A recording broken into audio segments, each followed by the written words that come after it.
สบายดีพ่อแม่พี่น้องเบิร์ดสุขคนเนาะมื่อนี้บ่าวเต้จะพามาเบิ่งมาชมพระธาตุอิงหังเนาะในวันศีลสิงหาค่ำหรือว่าศีล8ศีล15เนาะจะมีผู้คนทราบประสบนิกรมากราบไหว้พระธาตุอิงหังเนาะเดี๋ยวจะพาไปเบิ่งประสมจะเป็นอะไรนะไปติดตามชมกันได้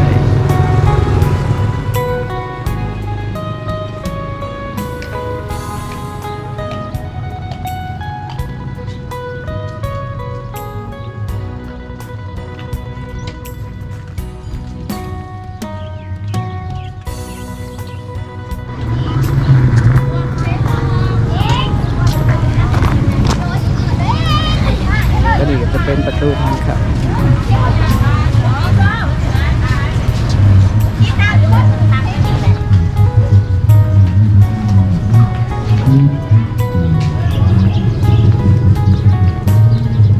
นี่ก็เข้ากับเขามาในเดินทางเนาะ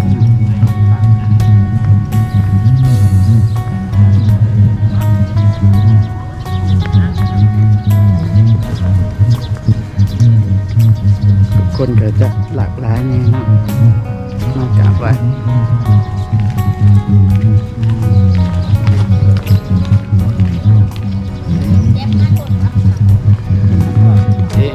ปาร์ตี้จะพาไปบูชาครูน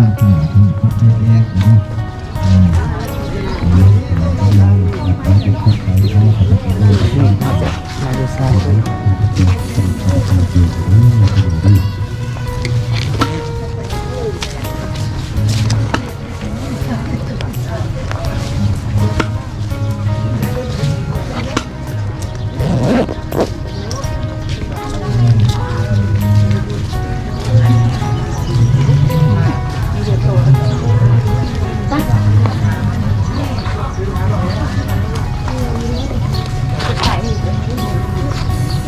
นี่เขาไปซาเลยกันเขาก็จับเอาเลยพี่น้อง9 ดอกหรือว่า3 ดอกนะพี่น้องแล้วแต่เพราะว่ากาบไปพระธาตุก็จะเป็น9 ดอก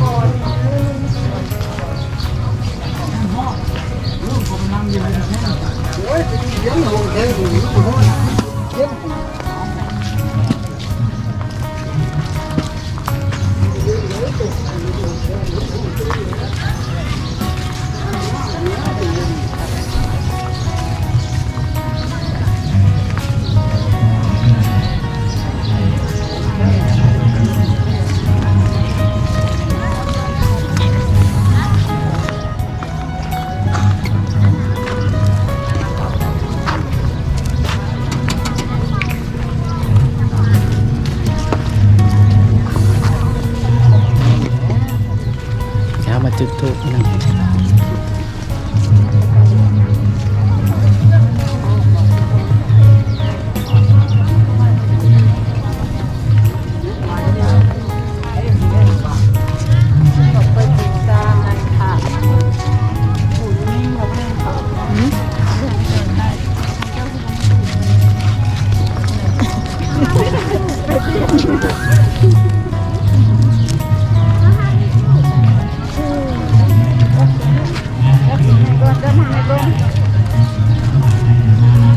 ตอนนี้ก็จุดธูปนะเนาะเดี๋ยวสิสักการะบูชาไปทางหน้านี่ก็จะเป็นคำไหว้นะคำไหว้พระธาตุอิงหัง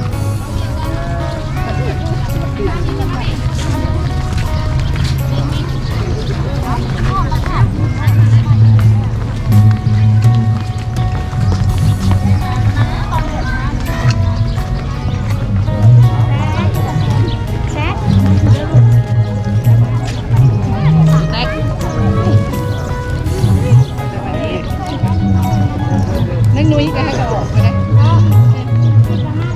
มาชมไอ้น้องสุดยอดนะ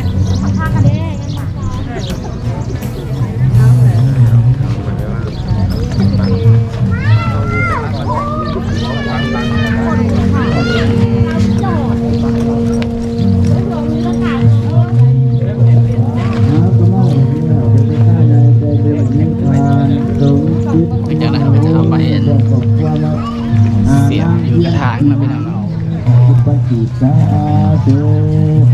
ขอเป็นส่วนบุญส่วนกุศลผลศีลผลทานเด้อให้มาบังเกิดเป็นบุญ เอานี่ข่าว ขอ เนี่ย ที่ปากน้ำที่ไรก็ต้อง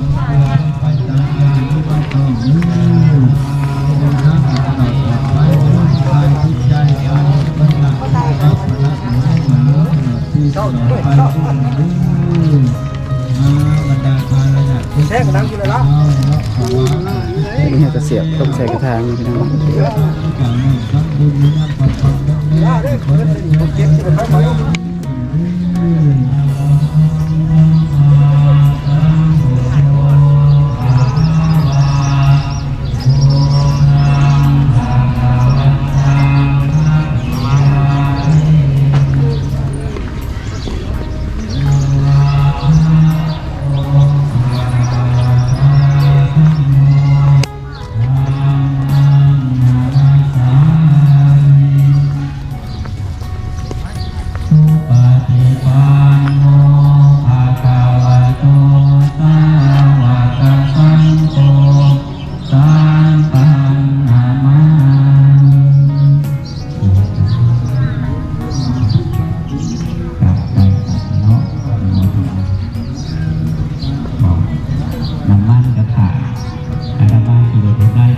ก็ดีเป็นสถานกรรม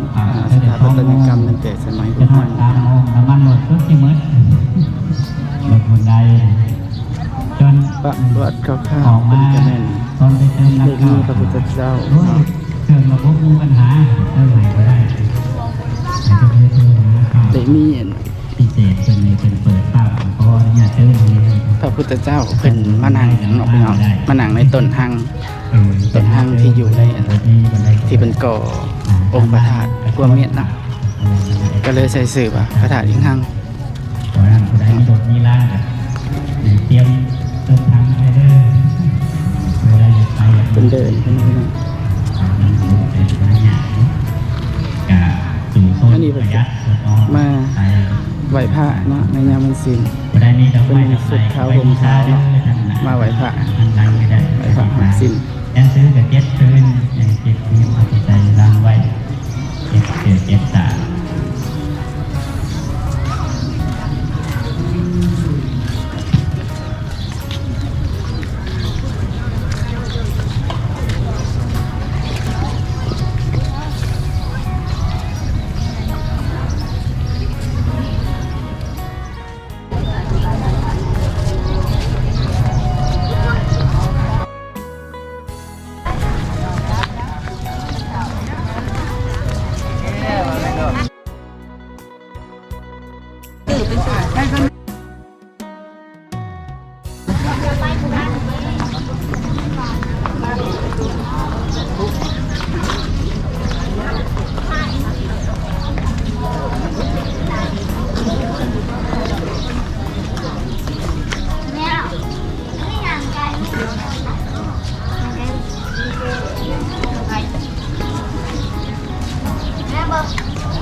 นี่เป็นคันหมักเบงคันหมักเบงที่เพิ่นมากราบไหว้มาสักการะบูชาเนาะตัวนี้จะเป็นสถาปัตยกรรมเก่าแก่ตั้งแต่สมัยโบราณเนาะ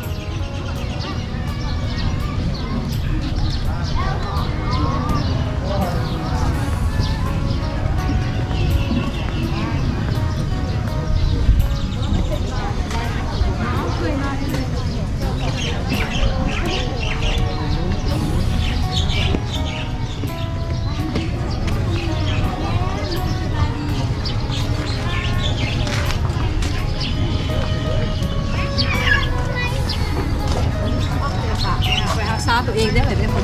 ต้องพูดว่าเค้งแห้งเอาเรื่องไม่เค้ง ตัวนี้จะเป็นตู้บาทเนาะบาทบริจาคเป็น เ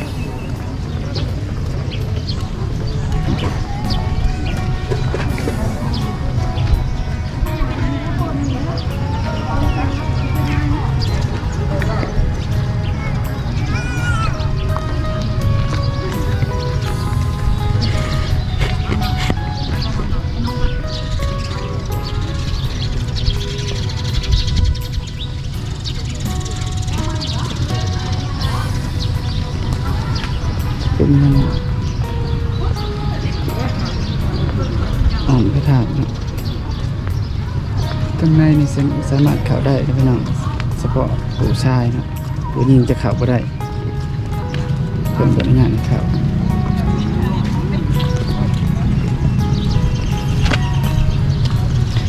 ฮอดยามงานบุญนี่พี่น้องคนหลายเลยคนจะลาเป็นพิเศษในงานบุญงานบุญก็จะเป็นตกอยู่เดือน12เนาะหรือว่าเดือนเจียงเป็นเดือน1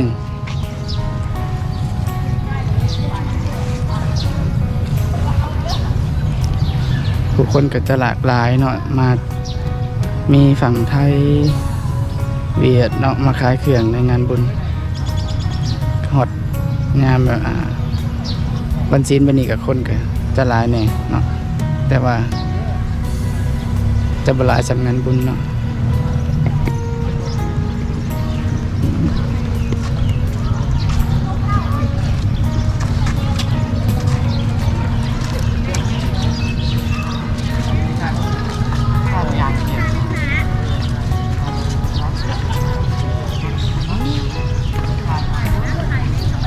ผู้คนก็จะมาถ่ายรูปนะครับถ่ายรูปมันจากกราบไหว้พระธาตุอินทางแล้วสักการะบูชาแล้วก็ถึงจะมาถ่ายรูป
เป็นในพี่น้องที่ติดตามชมไปวังหันกันแม่นผู้คนที่หลั่งไหลเข้ามาสักการะบูชาพระธาตุอินทังเนาะในวันศีล15 ค่ำเนาะก็สุดท้ายนี้ก็ขอจบคลิปเพียงเท่านี้พี่น้องฝากพี่น้องกดไลค์กดแชร์กดSubscribeเนาะเพื่อเป็นกำลังใจให้ช่องบ่าวลาวสวรรค์เนาะเพื่อเป็นกำลังใจให้เฮ็ดคลิปใหม่ๆออกมาเนาะก็ขอจบคลิปเพียงเท่านี้พี่น้องพบกันใหม่ในคลิปหน้าขอบใจที่ติดตามชม